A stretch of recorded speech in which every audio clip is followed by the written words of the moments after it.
पिछली वीडियो के बाद इतनी सारी महिलाओं ने एक ही वाक्य लिखा। मुझे लगा ये सिर्फ मेरे शरीर के साथ। ये वाक्य मेरे साथ रह गया क्योंकि हम में से बहुत से लोग बड़े होते हुए सोचते हैं कि थकान सामान्य है, भारी पीरियड सामान्य है, बाल झड़ना सामान्य है। नमस्ते, मैं डॉक्टर रचना वीके हूँ और आज हम सिर्फ अनीमिया की बात नहीं कर रहे, बल्कि ये भी समझेंगे कि ये बार बार क्यों लौट आता है, सप्लीमेंट्स हमेशा क्यों काम नहीं करते और कब थकान असल में किसी गहरी समस्या का संकेत होती है। अगर आप सालों से चुपचाप इसे झेल रही हैं, तो ये हिस्सा आपके लिए है। तो चलिए शुरू करते हैं। हमारा पहला सवाल फातिमा से है। वो कहती है, मुझे पूरी जिंदगी से अनीमिया है, मेरी माँ को भी है, क्या मुझे हमेशा इसी के साथ जीना पड़ेगा? देखा फातिमा, ये बहुत जरूरी सवाल है और इसका जवाब इस बात पर निर्भर करता है कि तुम्हें ये क्यों है, क्योंकि अनीमिया कोई एक बीमारी नहीं है, ये एक संकेत है और इलाज हमेशा कारण के हिसाब से होना चाहिए। मैं आपको 3 श्रेणियां समझाता हूँ। पहली श्रेणी, कमी। आपके शरीर को पर्याप्त आयरन, B12 या फोलेट नहीं मिल रहा है। ये भारत में बहुत आम है। इस मामले में इलाज सीधा है, जो कमी है उसे पूरा करें और वे आदतें सुधारें जो अवशोषण में बाधा डालती हैं। अधिकतर महिलाएं पूरी तरह ठीक हो जाती हैं। दूसरी श्रेणी, खून की कमी। ज्यादा या लंबे समय तक पीरियड्स, गर्भावस्था और डिलीवरी। इसमें आयरन इतनी तेजी से शरीर से जा रहा है कि आप उसे पूरा नहीं कर पा रही हैं। ऐसे में सिर्फ टैबलेट्स लंबे समय तक काम नहीं करेंगी। आपको रिसाव रोकना होगा, वरना एनीमिया बार बार लौटता रहेगा, चाहे आप कितने भी सप्लीमेंट्स ले लें। तीसरी श्रेणी, कुछ और चल है। कुछ लोगों में थैलेसीमिया ट्रेट जैसी जेनेटिक समस्या होती है, जिसमें आयरन सामान्य होने पर भी हीमोग्लोबिन कम रहता है।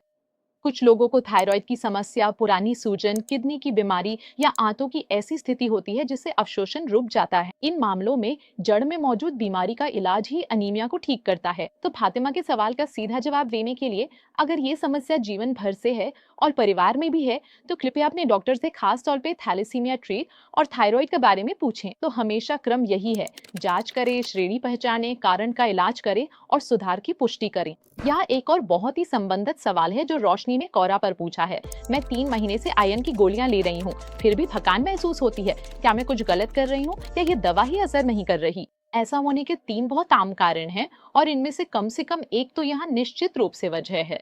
पहला कारण, आयरन का अवशोषण रुक रहा है। यही सबसे संभावित वजह है।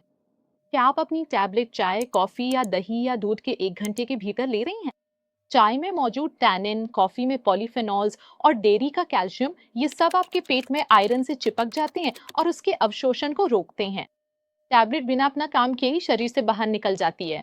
समाधान, आयरन को पानी या नींबू पानी के साथ ले। चाय और कॉफी 2 घंटे के अंतराल में ले। सिर्फ यही एक बदलाव महंगी टैबलेट बदलने से भी ज्यादा फर्क लाता है। दूसरा कारण, जल्दी ही दवा बंद कर देना। 3-4 हफ्तों में आप बेहतर महसूस करते हैं। असल में ये हीमोग्लोबिन का रिकवर होना है, जैसे बुझती लौ फिर जल उठी हो। आपके शरीर में आयरन भंडार फेरेटिन बनने में 3 से 6 महीने लगते हैं। दवा जल्दी बंद करने पर भंडार खाली रहेंगे और लक्षण लौट आएंगे। तीसरा कारण, समस्या सिर्फ आयरन की नहीं है। B12 की कमी भी वही थकान और दिमागी धुन पैदा करती है जो आयरन की कमी करती है, लेकिन आयरन की गोलियां इसका कोई इलाज नहीं है।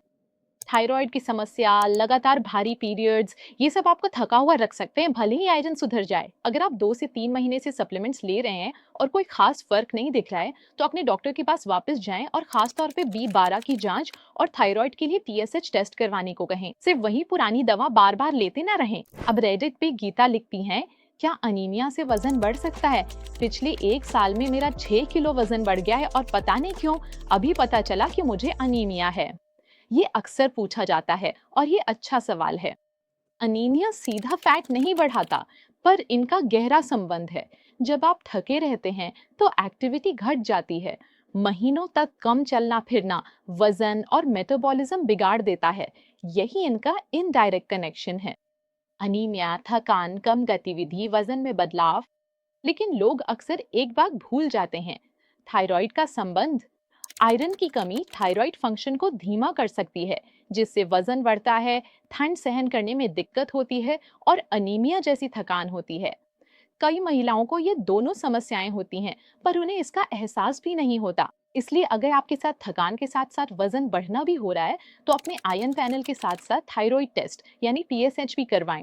ये न माने कि ये सिर्फ एक ही कारण से हो रहा है। और आखिर में आपके लिए मेरे पास बेनिता की एक ट्विटर टिप्पणी है।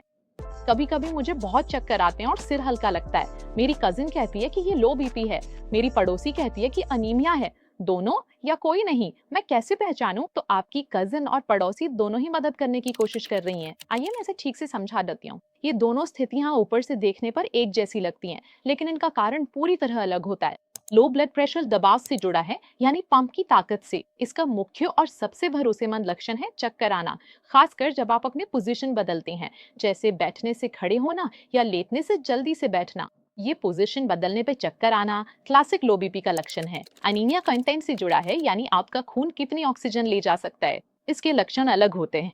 थोड़ा सा काम करने पे सांस फूलना, आराम करने के बाद भी न जाने वाली थकान और बैठे बैठे भी दिल की धड़कन तेज होना। लेकिन यहाँ सबसे जरूरी बात यह है, दोनों एक साथ भी हो सकते हैं। एक का इलाज करने से दूसरा ठीक नहीं होता। इसलिए सिर्फ लक्षणों के आधार पर अंदाजा लगाने के बजाय जांच करवाएं।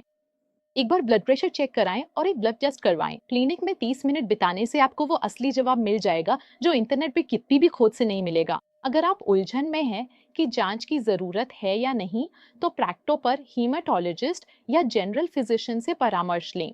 वे बताएंगे कि इसे मॉनिटर करना है या एक्शन लेना है। अनीमिया कोई रहस्यमय बीमारी नहीं है। अगर आयरन कम है तो पूछें कि बार बार कमी होने पर पूछें कि ये जा कहाँ रहा है। सप्लीमेंट से असर न हो तो पूछें कि अवशोषण क्यों रुका है। सवाल बदलते ही नतीजे बदल जाते हैं। स्वास्थ्य से जुड़ी जरूरी सलाह के लिए कृपया चैनल सब्सक्राइब कर बेल आइकन दबाएं।